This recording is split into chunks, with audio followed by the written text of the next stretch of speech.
On Friday, Donald Trump posted, "I absolutely love that Colbert got fired.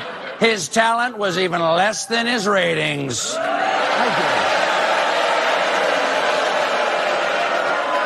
How dare you, sir? Would an untalented man be able to compose the following satirical witticism? Go f yourself.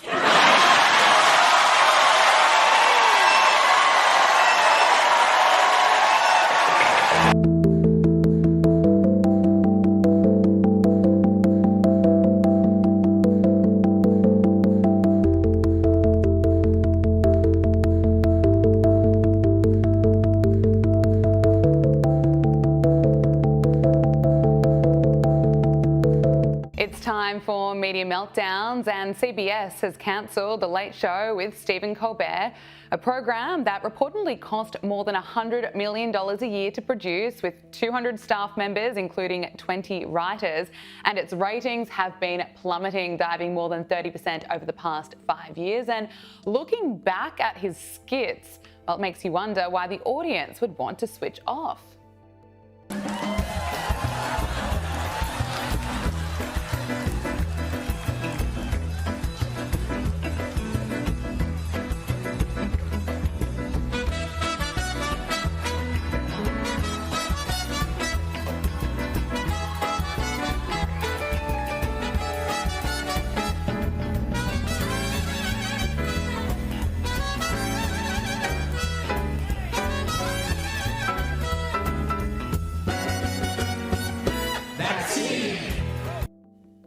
The Late Show with Stephen Colbert was reportedly losing around $40 million a year. He's also been getting paid upwards of $15 million a year to bring you not just those weird dance performances with vaccines, but also unhinged rants about Donald Trump.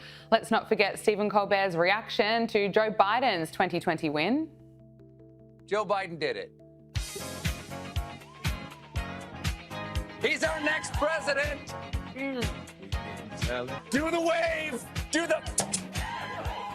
Hey, fun fact, this weekend, a song called Donald Trump hit #1 on iTunes. After 4 years, Americans can exhale. Never a good sign when the majority of Americans react to you losing your job the way they did to us getting bin Laden. Go back to the shadow, Donnie.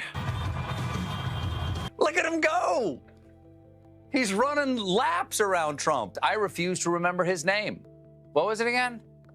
It was Ronald Klump? Running laps around Donald Trump? I don't think so. But Stephen Colbert turned what was supposed to be a comedy show into an anti-Trump variety series, and the lefties are losing it over news of the show's cancellation.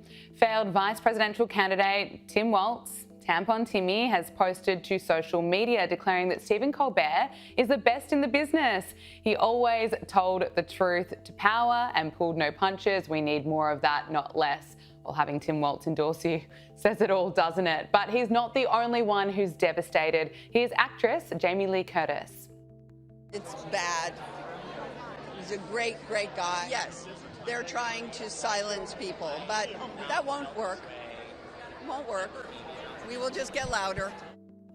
And comedian Rosie O'Donnell is not happy. She insists that the financial decision by CBS to axe a show that wasn't rating is actually Donald Trump's fault, and it really means that Trump is going to arrest every artist that disagrees with him. What will it take, America? What will it take? He's going to arrest every artist that disagrees with him, and pretty much every artist does. Whether or not they're brave enough to say it is another thing. Joining us now is Senior Editor-at-Large at Newsweek, Josh Hammer. Josh, great to see you. Can I get your reaction to the meltdown now that Stephen Colbert's show is getting axed? Gabriella, I wear many hats here in the United States. Among the things I am also a lawyer by training. And there's an old lawyer saying here in America, maybe it's made its way to Australia as well. And the saying essentially goes as follows. They say, If the facts are on your side, you pound the facts. If the law is on your side, you pound the law. And if neither facts nor law is on your side, you just pound the table. And I think basically what we've seen when it comes to Stephen Colbert, when it comes to Rosie O'Donnell and all these other buffoons, is we're seeing a lot of pounding the table because the facts, the law, none of it, frankly, is on their side. You know, frankly, Gabrielle, I'm actually old enough to remember back when Stephen Colbert was actually moderately funny, back during the Bush administration in the early 2000s, back when I was kind of coming up political age, he had this show on Comedy Central where he was kind of satirizing. It was a satirical show where he was kind of giving off the impression that he was a very war hawk, pro-Bush administration Republican from his home state of South Carolina, and everyone knew that he was satirizing, but it was actually still kind of sort of funny. The problem is that when he went to CBS, he totally dropped any pretense of satire or irony or any of the various things that made him funny in the first place, and he's became like one of the other general kind of anti-Trump media clowns. So he sacrificed himself. He undermined his own claim to being somewhat different, at least a little bit unique there. His show has been losing oodles and oodles of money, and I say good freaking riddance. I mean, see you later, pal.